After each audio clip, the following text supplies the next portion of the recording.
Presencia de Satán en el mundo moderno. Capítulo 1. El santo cura de Ars. Apariciones del maligno. También es el abate Monin quien se pregunta si el diablo se le apareció realmente al cura de Ars. Quiere decir una aparición visible, una aparición que no se notará solamente con el oído. Sabemos que en reiteradas ocasiones el demonio ha soplado la cara del santo, a que éste ha sentido sobre su rostro. No se sabe de qué es semejante al paso de una rata o de un topo. ¿Pero vio a Satán? ¿Bajo qué forma? A esta pregunta el abate Monin contesta con dos hechos. El abate Vianney vio cierto día, a las 3 de la madrugada, un enorme perro negro que tenía ojos fulgurantes, el pelo erizado y que rascaba la tierra en el lugar donde se había enterrado pocas semanas antes el cuerpo de un hombre que había muerto sin confesión. La vista de este perro en semejante lugar lo asustó mucho. No tuvo dudas sobre su identidad. Convencido de que era el diablo, corrió a refugiarse en su confesionario. Encontramos, añade el abate Monin, algo muy semejante en la vida del santo Stanislas de Kostka, a quien el diablo se le apareció en el curso de una enfermedad bajo la forma de un perro furioso que parecía querer lanzarse sobre él y que él rechazó por 3 veces mediante la señal de la cruz. El abate Vianney contaba también que el demonio se le había aparecido bajo la forma de murciélagos que andaban por su cuarto y revoloteaban alrededor de su cama. Eran tantos que cubrían las paredes.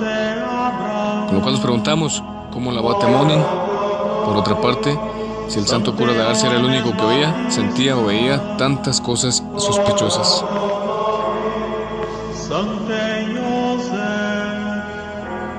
Testimonios. A esto tenemos ya pronta una respuesta. Al principio de las infestaciones, el buen cura no sabía de qué se trataba. Había pedido y obtenido la intervención de algunos de sus fieles, un berchere y otros más. Y todos oyeron al igual que él. Todos habían tenido miedo, mucho más que él. Y todos habían llegado a la conclusión, como él, que era imposible confundir con ruidos naturales lo que habían oído. Pero el abate Monin cita además otros testimonios y nosotros los consignaremos de acuerdo con él, porque van a demostrarnos cabalmente el hecho capital de las infestaciones diabólicas en Ars alrededor del santo Jean-Marie Vianney. En 1829, cuando estas diabluras duraban desde alrededor de 5 años atrás, llegó a Ars un joven sacerdote de la diócesis de Lyon, que era hijo de la viuda Bibot, quien había prestado tantos servicios al santo cura cuando éste se instaló en 1818. El abate Bibot, heredando la confianza de su madre en el abate Vianney, había ido junto a él para hacer allí un retiro espiritual. Fue, naturalmente, acogido con el mayor afecto por el cura de Ars, que guardaba un profundo agradecimiento a la madre y lo hospedó en el presbiterio. Ahora bien, poseemos un relato del abate Bibot sobre lo que ocurría entonces en el presbiterio perseguido del santo cura. Este relato fue registrado por el abate Renard, un amigo del abate Bibot, que lo interrogó en esta forma: ¿usted duerme en el presbiterio? Pues bien, va a darme noticias del diablo. ¿Es verdad que hace ruido? ¿Lo ha oído usted? Sí, repuso el padre Bibot, lo oigo todas las noches. Tiene una voz aguda y salvaje que imita el aullido de una fiera. Se agarra a las cortinas del señor cura y las sacude con violencia. Lo llama por su nombre. He oído muy claramente esas palabras: Vianney, Vianney, ¿qué haces ahí? Vete, vete. Ese ruido y esos gritos deben de haberlo asustado. No precisamente. No soy miedoso y por otra parte la presencia del abate Vianney me tranquiliza. Me recomiendo a mi ángel guardián y consigo dormirme. Pero tengo sinceramente lástima del pobre cura. No quisiera quedarme siempre con él. Como no estoy aquí más que de paso, me las arreglaré más o menos bien con la gracia de Dios. ¿Ha interrogado al señor cura sobre este asunto? No. Lo he pensado varias veces, pero el temor de afligirlo me ha cerrado la boca. Pobre cura, pobre santo hombre, ¿cómo puede vivir en medio de ese barullo? Y hay un primer testimonio que tiene mucha fuerza. El abate Bibot ha oído ha tenido lástima del abate Vianney. Ha comprendido que él no tendría la fuerza de sufrir semejantes ataques constantemente repetidos. Era pues algo muy real y muy torturante esta batalla continua que se libraba con el demonio. Pero hay otra cosa más que debemos retener del relato del abate Bibot. Son las palabras que he estudiado. Esas palabras repetidas por Satán en el oído del santo cura. Vianney, Vianney, ¿qué haces ahí? Vete, vete. Insistiremos sobre estas palabras un poco más adelante, pero ya podemos retener que constituyó esta una de las formas de la persecución o infestación diabólica en la santa vida de ese confesor y convertidor infatigable que fue Jean-Marie Vianney. Otro testimonio. Pero aquí tenemos siempre la biografía escrita por el abate Monin, un segundo testimonio. En 1842, por tanto 13 años después de la visita del abate Bibot, llegó a Ars un penitente, pero que vacilaba aún en su resolución de confesarse con el santo cura de Ars. Se trataba de un antiguo militar convertido en gendarme en el departamento del Ain. Se había, como todos los demás, levantado en plena noche para esperar a la puerta de la iglesia la llegada del confesor tan famoso que todos veneraban. Mientras tardaba en llegar, el hombre dio unos pasos alrededor de la iglesia junto al presbiterio. Había sufrido recientemente aflicciones y le quedaba como una impresión a la vez de tristeza, de inquietud y de terror religioso. Todo ello mal analizado en el fondo de sí mismo. La verdad cristiana lo atraía y le daba miedo. Quería confesarse, pero se libraba a un tremendo combate en su espíritu alrededor de su decisión de convertirse. Fue en el transcurso de esta lucha que tantos otros han conocido, ya sea en Ars, ya sea en otra parte, que oyó súbitamente un ruido extraño que le pareció provenir de la ventana del presbiterio. Escucha, escribe el abate Monin, una voz fuerte, aguda y estridente, como debe ser la de los condenados. Esa voz repite varias veces estas palabras que llegan claramente a sus oídos. Vianney, Vianney, ven pues, ven pues. Este grito infernal lo hiela de horror. Se aleja presa de una extrema agitación.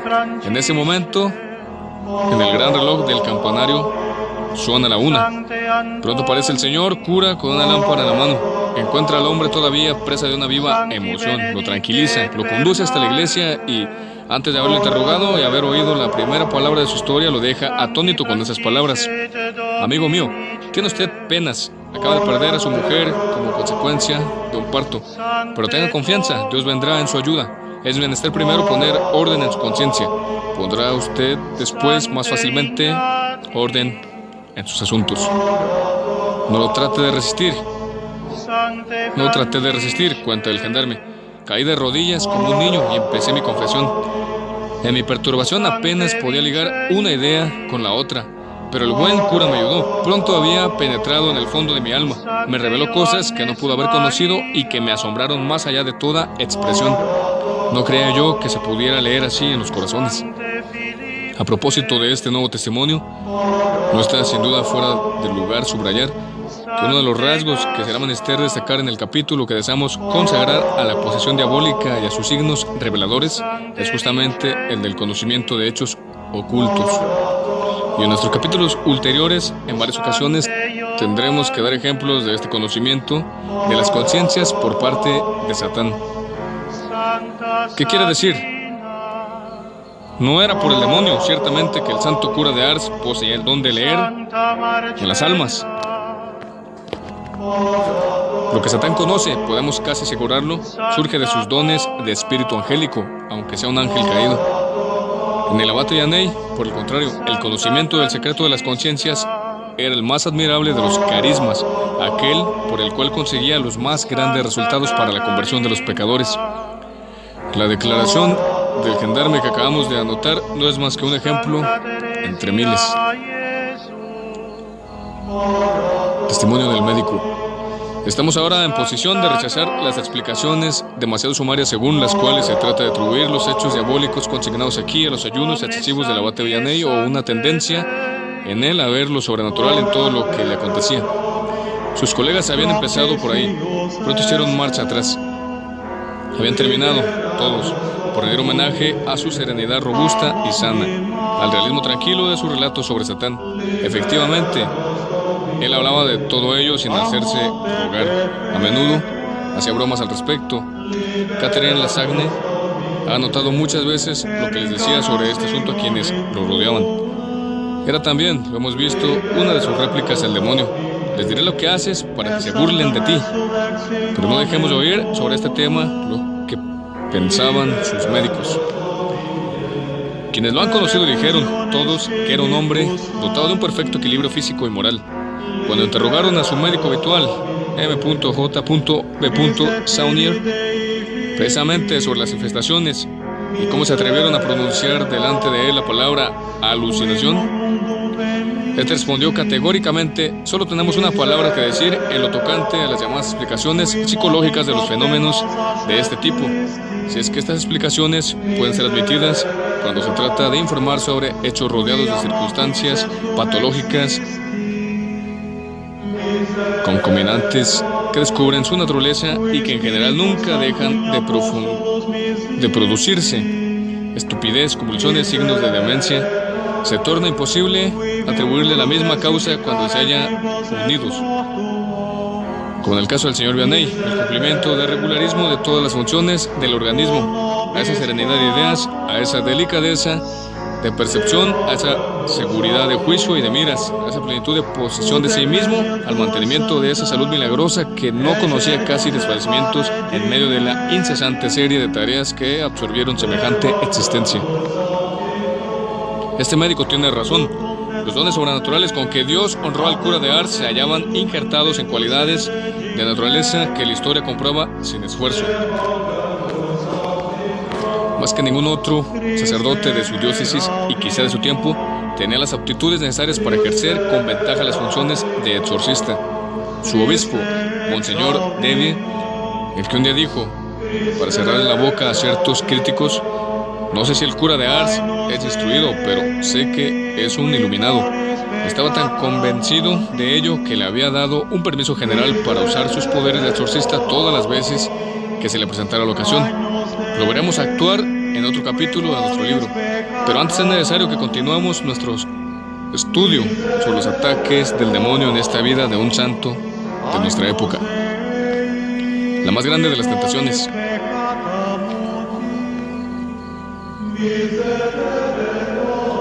En el gran panerígico de Saint-Jean-Marie Vianney, que Monseñor Fauré, obispo de Valley, expuso a Nuestra Señora de París en el año del centenario, el 12 de abril de 1959, las infestaciones diabólicas estaban descritas en estos términos: no me explayaré en evocar aquí los tormentos extraños que, repetidos a lo largo de 35 años, hubieran ineluctablemente paralizado el ministerio de cualquier otro sacerdote, en cuanto hubo discernido el origen diabólico de ellos. Él se tranquilizó. El Señor que él servía era más fuerte que el adversario. Llegó hasta regocijarse cuando los fenómenos nocturnos se hicieron particularmente aterradores. Era para él la señal que al día siguiente grandes pecadores, peces gordos, como él decía, llegarían hasta su confesionario, prisioneros de la gracia. Pero el elocuente prelado añadió enseguida, indicando el rasgo más importante, a su juicio, de las persecuciones demoníacas en esta vida de un gran santo. Deseo señalar, dijo el obispo, el juego más útil del espíritu maligno, tratando de hundirlo en la desesperación, luego de separarlo, sobre pretexto de una más alta santidad, de la función que la Iglesia le había encomendado. La obsesión de la salvación de las almas que colmaba el corazón del cura de Ars iba a convertirse en la pasión santa de la cual, paradójicamente, el enemigo de todo lo bueno iba a servirse para cegarlo. Iba a encerrar al hombre de Dios en el drama íntimo más desgarrador que pueda concebirse. Al querer salvar las almas, no arriesgaba a él, ignorante e incapaz de conducirlas a la perdición y de condenarse junto con ellas. Su verdadero deber no era hacerse a un lado ante un sacerdote de valor y ocultar en el retiro la oración, la penitencia, su inmensa miseria. Pero aquí el desgarramiento que hace presa de él. El jefe de la diócesis le ordena permanecer en su puesto, continuar en sus funciones, esa función superior a sus fuerzas que tiene miedo de traicionar. El demonio y el párroco de Ars. Nada más conmovedor que este drama. El demonio ha atacado al santo por lo que podríamos llamar su punto débil, y ese punto débil es en realidad su punto fuerte. Es el sacerdote fiel. Es el que ama, que desea servir, pero es el que conoce su nada, que se humilla ante su Jesús. Y el demonio entra en su juego, se apodera de esa humildad para llevarla a cierto exceso que, de una virtud muy grande, haría el más temible de los peligros para el alma del santo. Puede concebirse una maniobra más hábil ni más peligrosa para aquel contra el cual estaba dirigida. Agreguemos que lo que reforzaba al santo cura en sus designios de retiro era su creencia, como lo han creído muchos santos sacerdotes antes que él, y aún mismo de su época, que conviene poner un poco de espacio entre el ejercicio del ministerio y la muerte para reparar en la penitencia todas las insuficiencias de la acción en el transcurso de una vida. El maligno, prosigue Monseñor Fowray, trata de atrapar al cura de Ars en la única trampa en la cual puede caer. Lo empuja por un camino que no es el que Dios le ha trazado, poniendo en juego la angustia de conciencia en la cual se debate. Escuchamos al hermano Atanase. El servidor de Dios tenía muchas penas interiores. Estaba particularmente atormentado por el deseo de soledad. Hablaba de ello con frecuencia. Era como una tentación que lo obsesionaba durante el día y más aún por la noche. Cuando no duermo a la noche, me decía, mi espíritu viaja siempre. Estoy en la trapa, en la cartuja. Busco un rincón donde llorar mi pobre vida y hacer penitencia por mis pecados. Decía también a menudo que no comprendía cómo, al ver sus miserias, no se entregaba a la desesperación. Tenía un terror muy grande de los juicios de Dios. Cada vez que hablaba de esto temblaba, lloraba y decía que su mayor aprensión era la de caer en la desesperación en el momento de su muerte. Temía y llevaba con miedo su carga pastoral. No quería morir siendo cura. Fue este temor, lo confiesa, la causa de su segunda tentación de evasión. Quise, me dijo, poner a Dios contra la espalda y la pared. Contra la espada y la pared, con el fin de hacerle ver que si muero en mi cargo de cura es muy a pesar mío, y porque Él lo quiere.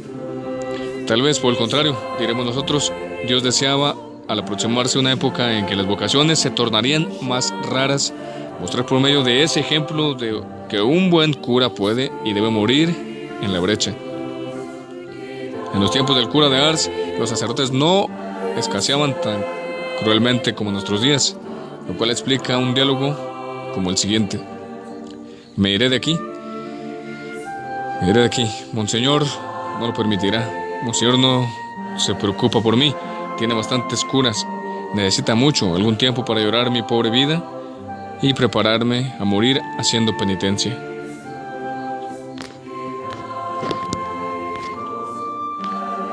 Este diálogo lo mantuvo con Catherine Lasagne, como lo había tenido con el hermano Atanase, y ella lo transcribe con esta conclusión.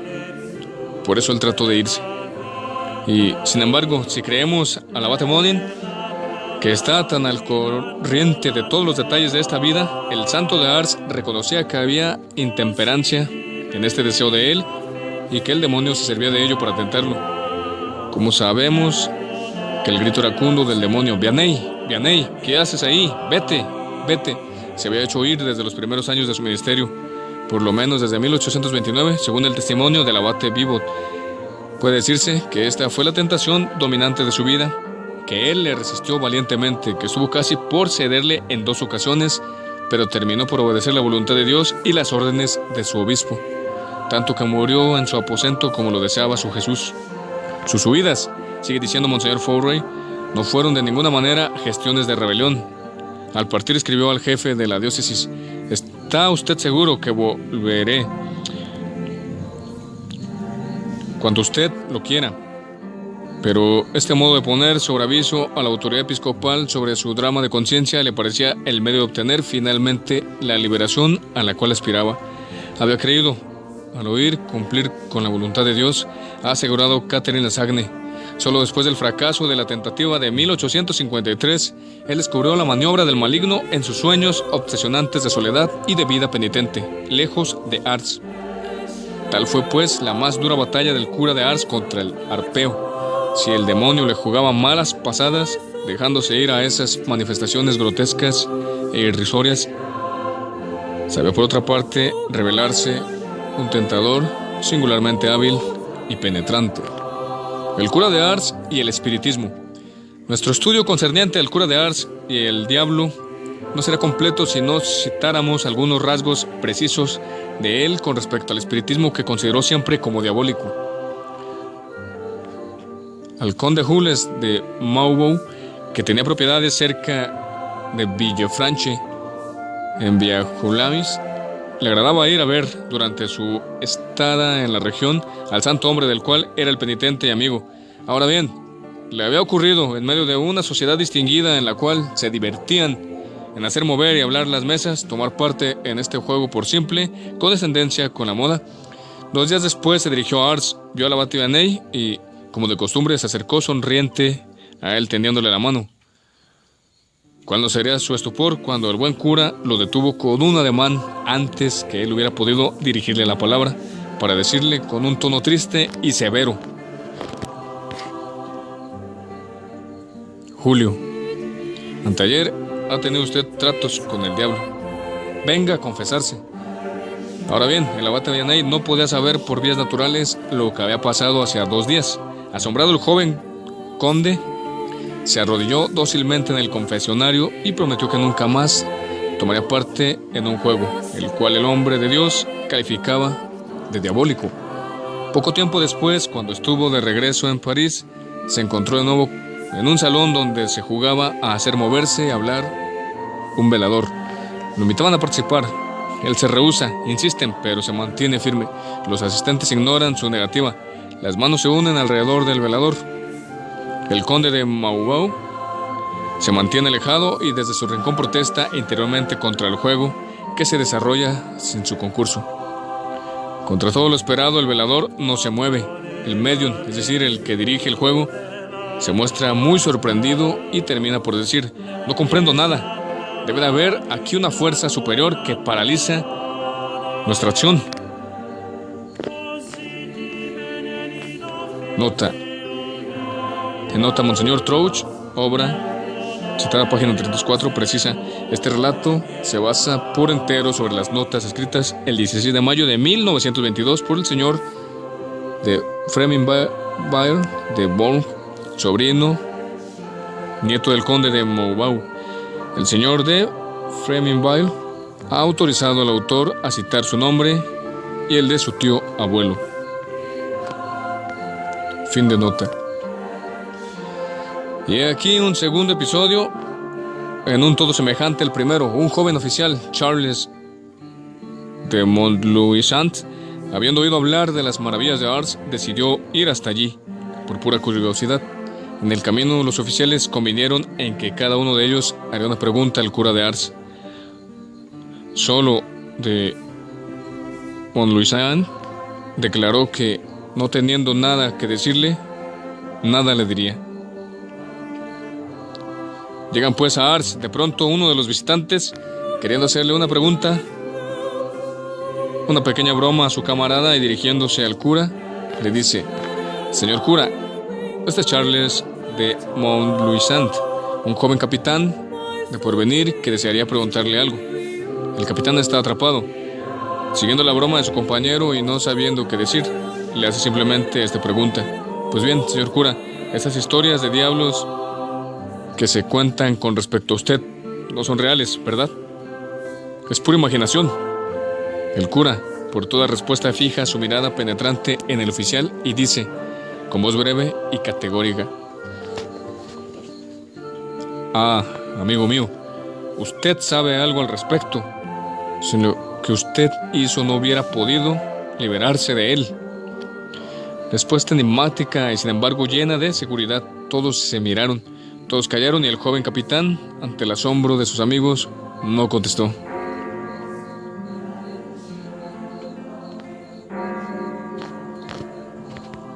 Pero, cuando estuvieron solos, sus compañeros quisieron aclarar las cosas. O bien el cura había hablado al tuntún sin decir nada preciso, o bien había querido decir algo, ¿pero qué? De De Montluisant respondió que estando en París para sus estudios se había afiliado a un grupo filantrópico en apariencia, pero que en realidad era una asociación espiritista. Cierto día, les contó, al volver a mi cuarto tuve la impresión de no estar solo. Inquieto por esta sensación tan extraña, miro, busco por todas partes, nada. El día siguiente la misma cosa. Y además me pareció que una mano invisible me apretaba la garganta. Yo tenía fe, fui a buscar agua bendita a Saint-Germain y a Auxorris, mi parroquia.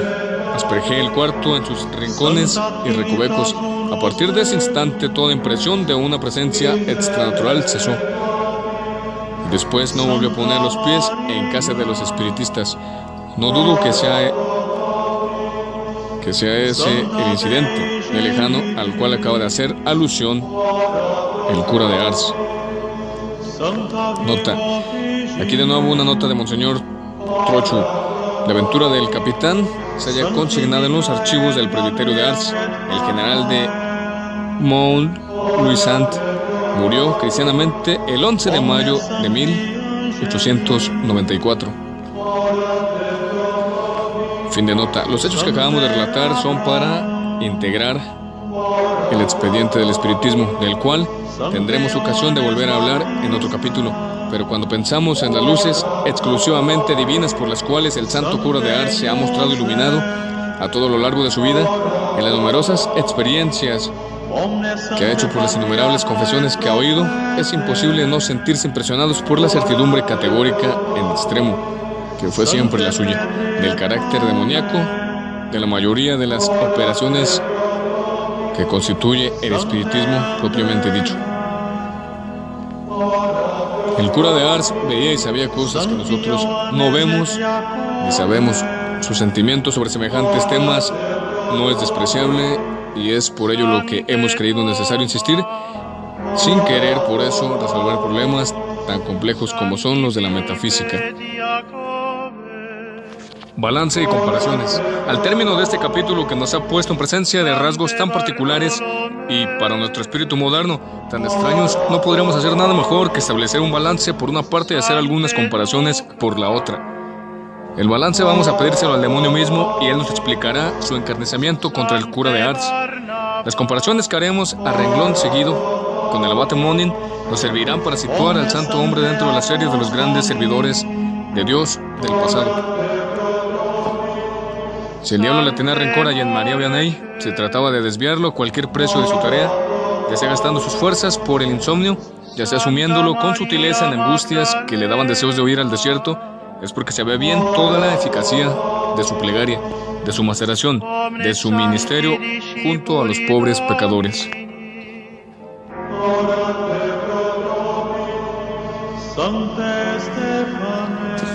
Una mujer que mostró las señales de posesión y por boca de la cual Satán en persona parece haber hablado, le dijo cierto día delante de testigos: ¿cómo me hace sufrir? Si hubiera 3 como tú sobre la tierra, mi reino sería destruido.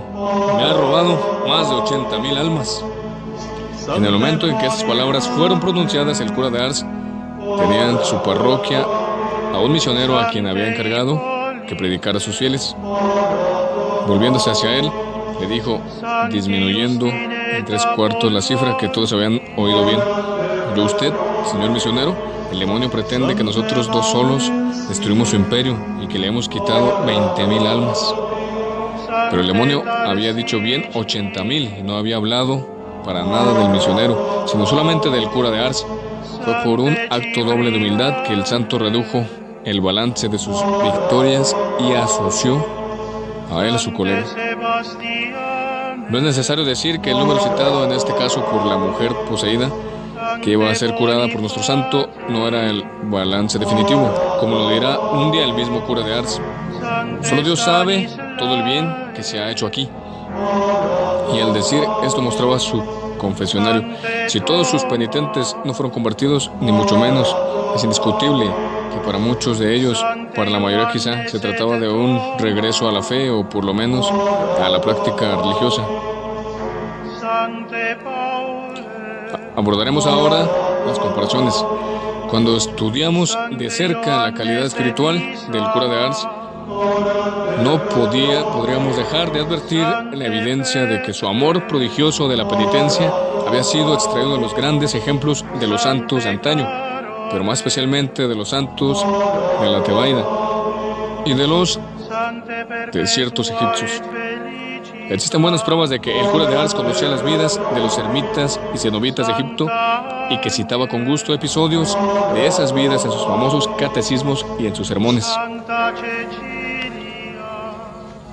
Y justamente es un rasgo de semejanza entre él y esos santos que su maestro, el abate Valley, le había tantas veces elogiado, tratando de imitarlos delante de él. El hecho de que fuera gratificado con infestaciones diabólicas. Es imposible hablar de San Antonio el Grande, sobre todo antepasado de la vida eremítica, sin recordar las infestaciones demoníacas con que fue perseguido. Los visitantes que llegaban hasta él en la montaña desierta de Colcin casi nunca arribaban allí sin oír alrededor del santo, rompiendo el silencio de la inmensidad, una mezcla de ruidos confusos pero formidables, como un estruendo de armas y de caballos. Hubiera dicho una ciudad sitiada por un ejército enemigo, y eran los espíritus invisibles los que armaban toda esa batola, como iba a hacerlo el arpeo Ars muchos siglos más tarde. Otro célebre solitario, San Hilarión, no puede ponerse a rezar sin oír a su alrededor ladridos de perros, mugidos de toros, silbidos de serpientes u otros ruidos no menos extraños y aterradores. Alrededor de la celda de San Pacomio, el padre del cenobitismo, los diablos hacían tal bataola que hubiérase dicho que iban a echar por tierra y a destruir todo. Aparecían alrededor de la cabaña de San Abraham con una hacha en la mano como para demolerla. Otras veces prendían fuego a su estera, lo mismo que iban a hacer con la cama del cura de Ars. Y como lo dice el abate Monin, podemos recorrer la vida de los santos. Hay pocos de ellos que no hayan estado en lucha abierta y a menudo ruidosa y memorable con Satán. Nombremos con el autor citado a San Benito, San Francisco de Asís, San Juan de Dios, Vicente Ferrer, Pedro de Alcántara y entre las santas, Margarita de Cartone, Ángela de Foligno, Rita de Casia, Rosa de Lima y tantas otras. No nos sorprenderá, pues, encontrar también muchas diabluras en Lourdes, alrededor de la humilde Bernadette. Es lo que vamos a ver en el capítulo siguiente.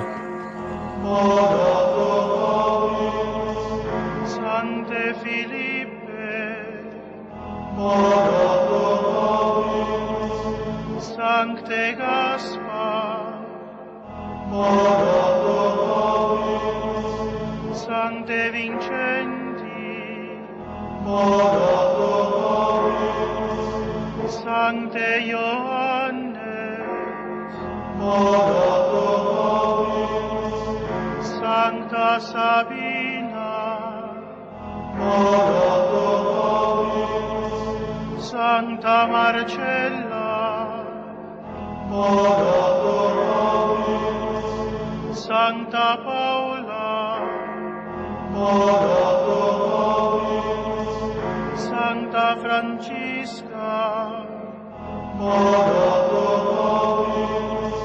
Sancta Catarina, Sancta Teresia Jesús, Sancta Rosa,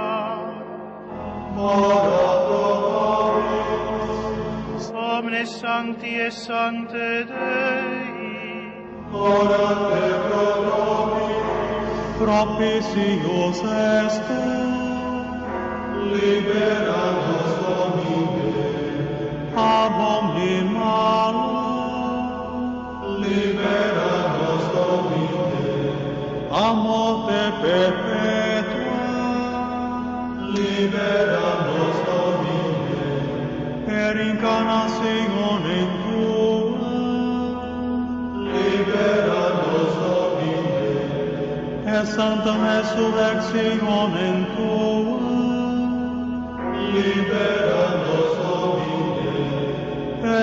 Ecclesione Spiritus Sancti, libera nos Domine.